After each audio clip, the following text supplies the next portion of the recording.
Disciples of Guru Srimati Shruti Chamra Garu from Shruti Kuchipudi Dance Academy, Ashi Thulipara, Deepya Manchikanti, Shraddha Ravulapati and Neera Thukuri.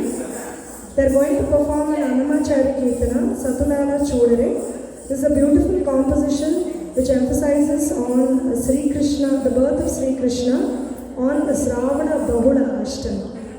So I welcome these kids to perform. Thank you. నడువేలి చెరసాల పరమాత్ముడు కృష్ణయ్యగా అవతరించాడు. తన కన్నబిడ్డను దేవకీదేవి చతుర్భుజాలతో శంఖచక్రాదులతో దర్శించి పులకించింది. వసుదేవుడు అర్ధమరి యమున దాటి ఆ లీలాబాలు యశోదమ్మ పొత్తిళ్లలో చేర్చాడు. ఆ యశోదాకిశోరుడు నందనందనుడయ్యాడు. ఇది శ్రావణ బహుళాష్టమి కథ.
I